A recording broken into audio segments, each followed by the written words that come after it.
قادر مطلق ہمارے خداوند یسوع،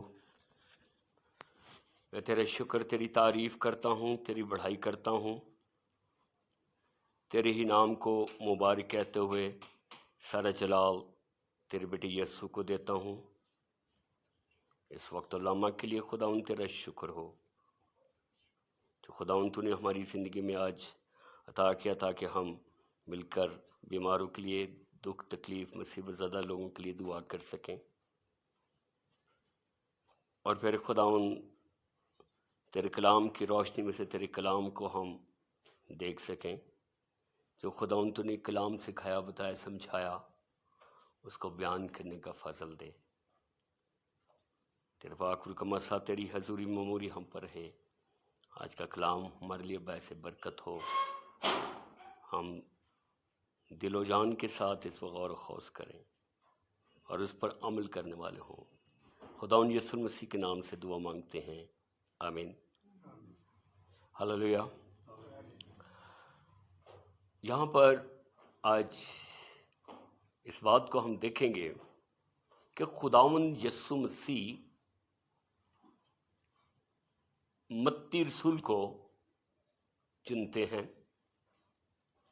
کفرنہوم میں رسول کی چنگی پر متی رسول بیٹھے ہوئے ہیں، اور خداوند یسوع مسیح اس پر غور سے نگاہ کرتے ہیں،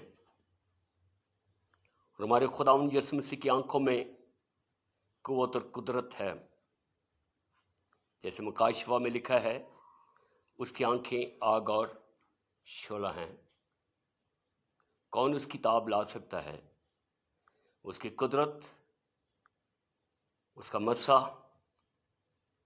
اس کے بدن سے، اس کی آنکھوں سے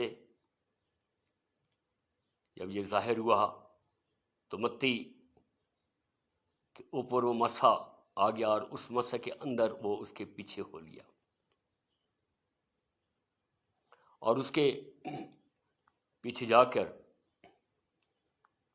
پھر مقدس متی رسول اس کو اپنے گھر لے جاتے ہیں۔ اس سے قبل ہم دیکھیں کہ صورتحال کیا ہے وہاں کی۔ ہر ملک میں، ہر خطہ میں مشکلات ہی مشکلات شروع سے چلی آئی ہیں۔ ملاکی نبی سے لے کر خداوند یسوع مسیح کی پیدائش تک 400 سال، یعنی کہ 4 صدیاں خاموشی رہی، خدا نہیں بولا، کوئی نبی نہیں آیا۔ یہ بہت بڑا المیہ ہے کہ خدا خاموش ہو گیا، اور خدا نے بنی اسرائیل کو لوگوں کی غلامی میں چھوڑ دیا، اور بنی اسرائیل کبھی خدا کو یاد کرتے، کبھی نہ کرتے، کبھی بت پرستی کرتے، اور اسی طرح سے وہ اپنی زندگی بسر کر رہے تھے۔ کچھ فقی فریسی اور کچھ اور دیندار لوگ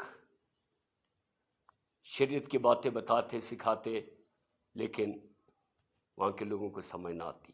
المیہ یہ ہوا کہ عبرانی زبان جو وہ بولتے تھے وہ بھی ان سے جاتی رہی۔ جیسے آج پنجاب کے لوگوں نے جو پنجابی تھے انہوں نے اردو سیکھی کئی سال لگا کر۔ آج بھی بہت سارے پنجاب کے علاقوں میں ہمارے پنجابی بہن بھائی بزرگ اردو نہیں بول سکتے۔ پاکستان میں اردو کو جب رائج کیا گیا تو سیکھنی پڑی، اور آج دیکھیں کہ لوگ پنجابی کو بھول کر اردو کی طرف راغب ہوئے، بلکہ پنجاب میں میجورٹی جو پڑھے لکھے ہیں یا آرمی کے لوگ ہیں وہ پنجابی کو چھوڑ کر، اردو کو چھوڑ کر انگلش کی طرف راغب ہوئے۔ آج ہماری اولاد پنجابی نہیں بولتی، اردو بولتی ہے یا انگلش بولتی ہے۔ اسی طرح عبرانی بھی جاتی رہی. 4 صدیاں بہت ہوتے ہیں، نسلیں، کئی نسلیں آ جاتی ہیں. 80 سال کی ایک نسل ہے. کئی نسلیں جب گزر گئیں تو ہبرو بھی جاتی رہی. وہ لاطینی، رامی اور یونانی میں بات کرتے، کیونکہ رومن حکومت تھی. وہی حال تھا جو آج ہے ہمارا. نوکریاں نہیں ملتی تھیں، غربت انتہا کو تھی، اور اسرائیلی غربت میں پستے جا رہے تھے. جس کی اہم مثال یہ ہے کہ جب یسوع مسیح کی پیدائش ہوئی تو یسوع مسیح کے پاس جب وہ ہیکل میں جاتے ہیں قربانی دینے کے لیے، سختنی قربانی دینے کے لیے، برہ بھی نہیں تھا. اور غریب لوگوں کے لیے حکم تھا کہ کمریوں کے 2 جوڑے. میرے بیٹے نے پوچھا کمریاں کیا ہوتی ہیں؟ میں نے بولا پنجابی چ گھگیاں کہتے ہیں، جو مفت کسی طرف سے چڑھ کر آپ اتار سکتے ہو. لیکن وہ بھی بازار میں بکتی تھیں. مطلب اتنی غربت تھی کہ ہمارے مسیح خداوند نے بھی کمریاں سختنی قربانی کے لیے تھیں. اب کیا عالم ہے؟ یہ متی جو ہے، اس نے وہاں کی تعلیم پائی، بہت ہائی ایجوکیٹڈ پرسن ہے یہ، اور بھاگ دوڑ کر کے کیسے تیسے کر کے نوکری ڈھونڈ لی اس نے. اور نوکری بھی کون سی؟ معصول کی چنگی پر، ٹیکس کلیکٹر. آج بھی ٹیکس کلیکٹر بہت دولت مند ہے. تو یہاں کے پڑادار ہے نا، SBR، ٹیکس کلیکٹر بہت دولت مند. ٹیکسیشنز میں جن کو جاب ملتی ہے لوٹ مار مارتے ہیں. میرے عزیزو، اس نے بھی جاب حاصل کی، اور وہ جگہ ہی ایسی تھی، ایک کی جگہ وہ 10 لیتے تھے. اور اتنا کہ پیسہ معصول کی چنگی پر لینے والے لوگ کماتے تھے کہ انتہا ہے. ایسے شخص کا تبدیل ہو جانا ناممکن سی بات ہے، لیکن جب یسوع پاس آ جائے تو بھی بہت بڑی بات ہے. اس کی کشش، اس کا رکماسا، اس کے اندر قدرت، اس کے معجزات. اسی جگہ سے تھوڑا سا آگے ایک اور معجزہ ہوا ہے. ایک مفلوج جو 4 پائی پر برسوں سے پڑا ہوا تھا، وہ چلنے لگا ہے. متی کو اس بات کا علم بھی ہوا ہے. جب یسوع اس کے پاس سے گزرتے ہیں، اس کی طرف نگاہ ڈالتے ہیں، یسوع مسیح کسی پر ایسے نگاہ نہیں ڈالتے. کسی کے اندر کچھ نہ کچھ ہوتا ہے، وہ خدا کی طرف سے چنا ہوتا ہے. اور جیسے ہی اس کی طرف نگاہ دوڑاتے ہیں، وہ فوراً یسوع مسیح کے پیچھے ہو لیتا ہے. ہاللیلویا. آج یسوع مجھے آپ کو بھی بلاتا ہے. اس لیے نہیں بلاتا کہ ہم اس کے شاگرد بن جائیں، اس لیے بھی بلاتا ہے کہ اپنی سلیب اٹھا کر یسوع کے پیچھے ہو لے. اپنی سلیب، یسوع کی نہیں، یہ والی سلیب نہیں، اپنی سلیب. اپنی سلیب کا مطلب ہے دکھ سہنا، تکلیفیں سہنا، یسوع کے لیے اپنی جان دینا.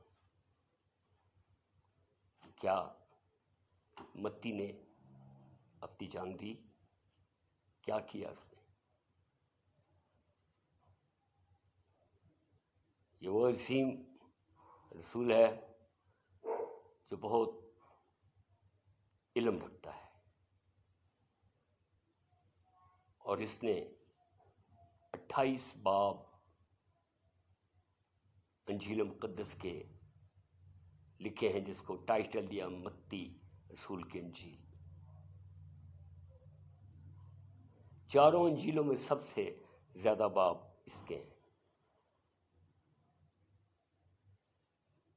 یسوع مسیح کی پیدائش سے لے کر اس کے تمام معجزات، یسوع مسیح کی پہاڑی واز 5 باب سے لے کر 7 باب تک مسیح کی تعلیمات، ایک ایک تعلیمات آج بھی اس کی باز گشت ہوتی ہے۔ غیر قوم مسلمان بھائی اس تعلیمات مسیح کا ذکر کئی بار کرتے ہیں اپنی تقریروں میں، ویسے بھی بڑی مشہور باتیں وہ کہتے ہیں۔ اپنے دشمن سے اپنی مانند کیا رکھو؟ محبت۔ اپنے پڑوسی سے اپنی مانند محبت رکھ۔ یہ مشہور ورڈز، اگر کوئی ایک گال پہ مارتا ہے تو دوسری طرف بھی اب تک اس کے، اگر کوئی تجھ سے کرتا مانگتا ہے تو چولا بھی اتار کے اس کو دے دے۔ اگر کوئی کہتا ہے کہ میرے ساتھ وہاں تک چل، اس کے ساتھ 2 کوس چل۔ دیگر اور بہت سی تعلیمات خیرات کے بارے میں، دعا کے بارے میں، دعا ربانی بھی اسی ہی مرد خدا نے تحریر کی، اور یہ سب کچھ زبانی یاد نہیں تھا اس کو، روح کی تحریک سے لکھا ہے کہ دل کی تختیوں پر خدا کا روح لکھتا تھا اور اس کو قلمبند کرتے تھے۔ کہتے ہیں وہی نازل ہوئی ہے۔ ایک عام لفظ ہے عربی کا، لیکن اردو کا ایک لفظ القا، خدا کی طرف سے کلام کا ملنا۔ اور پالوس رسول اس القا کی تعریف یوں کرتا ہے کہ اس نے روح کی سیاہی سے ہمارے دل کی تختیوں پر لکھا، اور جو کچھ بھی لکھا گیا یہ خدا کی روح سے ہے، یہ اپنی مرضی سے نہیں ہے، اور سب کچھ اس نے تحریر کیا۔ یہ صرف ہم آئیں گے، لیکن اس سے قبل یہ 61 عیسوی سے لے کر 65 عیسوی تک اس کو اسی ڈیوریشن میں تحریر کیا گیا۔ متی کی بہت ساری باتیں ہیں جو انجیل مقدس میں تحریر نہیں، متی خاموش ہے۔ متی رسول اپنے بارے میں کچھ نہیں لکھتا، یہاں بھی اس نے گول مول بات کی ہے۔ متی کے بارے میں آپ سیکھیں تو بہت گہری باتیں، صرف وہ اپنی سلیب اٹھا کے یسوع کے پیچھے ہو لیا، اپنے گناہوں کا اقرار کیا۔ یہ وہ واحد شاگرد ہے جو ایتھوپیا چلے گیا، ایتھوپیا میں جا کے منادی کرنے لگا کالوں میں۔ ایتھوپینس جتنے بھی کرسچنز ہوئے ہیں، جس میں آج بھی لڑائی ہوتی ہے غیر قوموں اور مسیحوں میں، وہ ایتھوپیا ہے۔ غربت بھی ہے، کال بھی، آپ نے سنا ہوگا، بچے سوکھے سوکھے سے سنے ہوں گے آپ نے، مائیں بیچارگی کے عالم میں کوئی خوراک نہیں ہے، اس علاقے میں جا کر اس وقت منادی کی، اور منادی کرتے ہوئے ایک شخص نے تلوار سے اس کا گلا اڑا دیا۔ شیطان، قربانی۔ خداوند کی شاگردیت کوئی آسان نہیں ہے، ڈسائپل بننا کوئی آسان کام نہیں ہے، یہ مشکلات اور کانٹوں کی سیج ہے، اس پر سے چل کر مسیح تک پہنچنا ہے۔ لوگ کہتے ہیں مسیحیت بہت آسان ہے، شاید ہو، یورپ میں ہو، پاکستان میں ہو، چرچ چلے جاتے، چرچ آ جاتے، روٹی بھی لب جاندی، نوکری بھی لب جاندی ہے۔ اس نے وہ اپنی نوکری چھوڑ دی مسیح کی خاطر، مال و دولت چھوڑ دیا مسیح کی خاطر۔ الزامات لگنے شروع ہو گئے۔ جب یسوع مسیح کو اپنے گھر میں لے کر جاتے ہیں تو فاقی فریسی شاگردوں کو شکایت کرتے ہیں کہ تمہارا استاد، ایک تو وہ یسوع مسیح کو مانتے بھی نہیں ہیں اور پھر الٹی بات بھی کرتے ہیں. بڑی عجیب سی باتیں، ساتھ چپٹے ہوئے، جیسے چپکو لوگ نہیں ہوتے، چپک جاتے ہیں، چھوڑتے نہیں کسی کو. اسی طرح فقی فریسی چپکو تھے، 3.5 سال تک یسوع مسیح کے ساتھ چپکے رہے، دیوار کے ساتھ کان لگا کر بھی سنتے تھے کیا ہو رہا ہے اندر. جب وہ زکائی جو تھا نا، وہ بھی محصول لینے والا تھا، اس پر بھی بڑی تہمتیں لگائی تھی.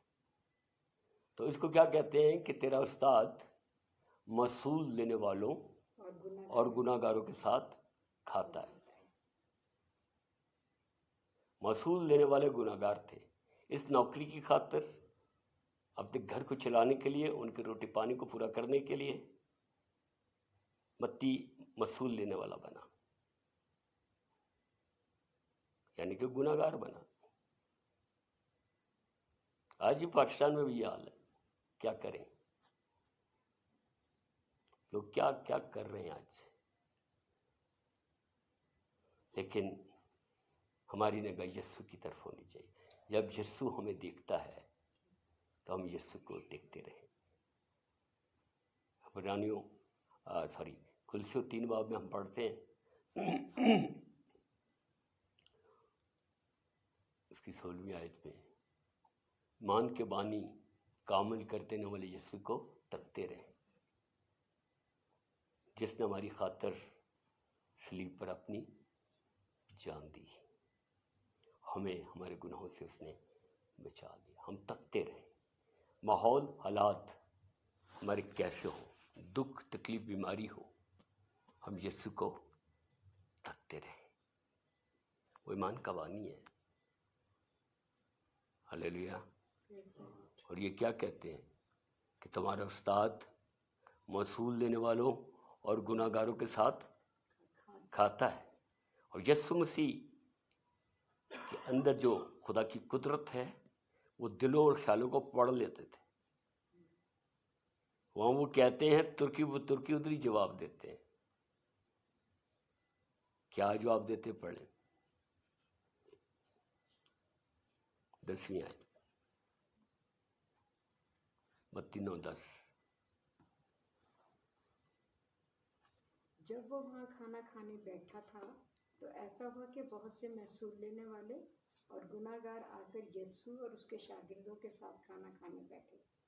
فریسیوں نے یہ دیکھ کر اس کے شاگردوں سے کہا، تمہارا استاد محصول لینے والوں اور گناہ گاروں کے ساتھ کیوں کھاتا ہے؟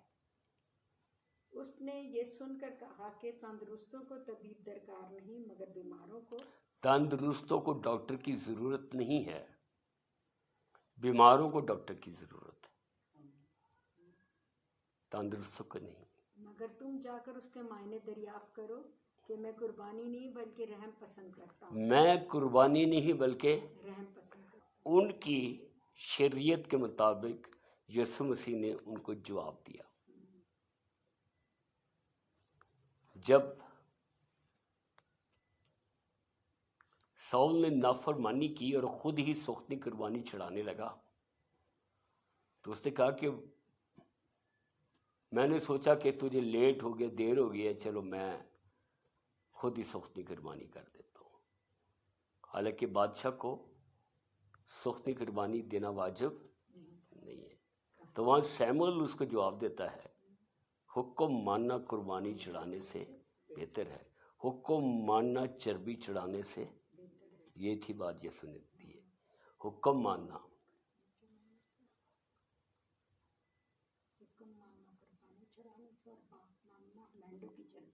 جی. اور یہاں پر یسوع نے کیا کہا، اس کے مطلب کو کیا کرو، دریافت کرو. خدا رحم پسند کرتا ہے، قربانی نہیں. کیونکہ میں راست بازوں کو نہیں بلکہ گناہ گاروں کو بلانے آیا. میں راست بازوں کے لیے نہیں بلکہ گناہ گاروں کو بچانے آیا ہوں، گناہ گاروں کو نجات دینا ہے.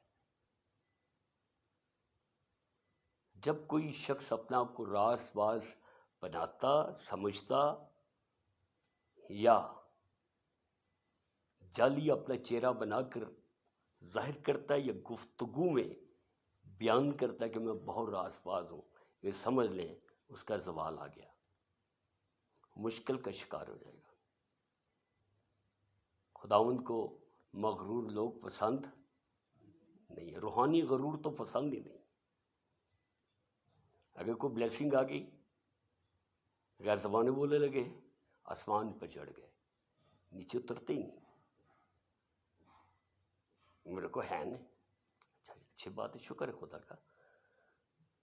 یا کوئی نعمت اور مل گئی تو خدا رحم پسند کرتا ہے۔ خدا چاہتا ہے کہ ہم سب راس باز بنیں، لیکن خدا ان راس بازوں کے لیے نہیں، جھوٹے راس بازوں کے لیے نہیں آیا۔ فریسی فقی جھوٹے راس باز تھے، اس لیے اس نے کہا راس بازوں کے لیے نہیں بلکہ گناہ گاروں کو۔ بھائی تم تو راس باز ہو، تم تو پاک باز ہو، تم تو 10 دفعہ اپنا ہاتھ دھوتے ہو، باہر آتے جاتے تم پاؤں دھوتے ہو، کھانا کھانے سے پہلے غسل کرتے ہو، تم سمجھتے ہو کہ تم ناپاک ہو۔ خداوند نے ان کو پھر جواب بھی دیا کہ باہر سے اندر چیزیں جاتی ہیں وہ انسان کو ناپاک نہیں کرتی، بلکہ جو اندر سے چیزیں نکلتی ہیں وہ انسان کو ناپاک کرتی ہیں، یعنی کہ تمہارے اندر کے خیالات، غصہ، گالی گلوچ، یہ وہ پوری ایک۔ تو میری چیزوں، خداوند آپ کو بھی بلاتا ہے، ہم گناہ گار ہیں، خداوند بلاتا ہے کہ میرے پیچھے آ جاؤ۔ یسوع مسیح نے کہا کہ توبہ کرو کیونکہ آسمان کی بادشاہی نزدیک آ گئی۔ اور بہت سارے کہتے ہیں، بہت لوگ کہتے آئے ہیں کہ توبہ کرو آسمان کی بادشاہی نزدیک آ گئی۔ نوح بھی کہتا تھا، وہ 120 سال اس نے منادی کی توبہ کرو توبہ کرو، کسی نے توبہ نہیں کی اور وہ ہلاک ہو گئے۔ یسوع مسیح نے کہا کہ نوح کے وقت بھی سارے کھاتے پیتے بیاہ شادی کرتے ہوں گے تو طوفان آ جائے گا، لوگ مر جائیں گے۔ اسی طرح سے لوگ بیاہ شادی اور سارے کام کرتے ہوں گے اپنی روٹین کے، تو ابن آدم آ جائے گا اور جو ایماندار ہیں ان کو اپنے ساتھ لے جائے گا۔ میرے عزیزو، آج کا پیغام یہ ہے کہ ہم اپنے آپ کو چھوٹا بنائیں، ہم یسوع کے پیچھے ہو لیں، اس کا عمل کر دینے والے یسوع کو، جو ایمان کا بانی ہے، اس کو مضبوطی سے تھام لیں۔ وہ آپ کی ساری راہوں کو ہموار کر دے گا۔ وہ آپ سے پیار کرتا ہے، وہ آپ سے محبت رکھتا ہے، وہ ہر گناہ گار سے پیار کرتا ہے لیکن گناہ سے نفرت کرتا ہے۔ وہ ہم سے محبت کرتا ہے، وہ چاہتا ہے کہ ہم اس کی راہوں پر چلتے رہیں، وہ چاہتا ہے ہم کلام مقدس کی تلاوت کریں اور اس میں سے ان اچھے موتیوں کو چن کر اپنے پاس رکھیں اور اس پر عمل کریں۔ کلام مقدس پڑھنا عمل کے لیے ہے، صرف اس لیے نہیں کہ ہم اس کو پڑھتے جائیں، ایک کنارے سے لے کر آخر کنارے تک پہنچ جائیں۔ ہاں ضرور پڑھیں، ایسے ہی پڑھیں لیکن اس کو سمجھیں بھی۔ خداوند آج آپ کو اس بات سے آگاہی دیتا ہے کہ اپنی سلیب اٹھا کر اس کے پیچھے ہو لیں۔ اس کے راہ تنگ ہے، تنگ دروازے سے داخل ہو جو آسمان کی بادشاہی کو جاتا ہے، اور چوڑا دروازہ کہاں جاتا ہے؟ ہلاکت کو۔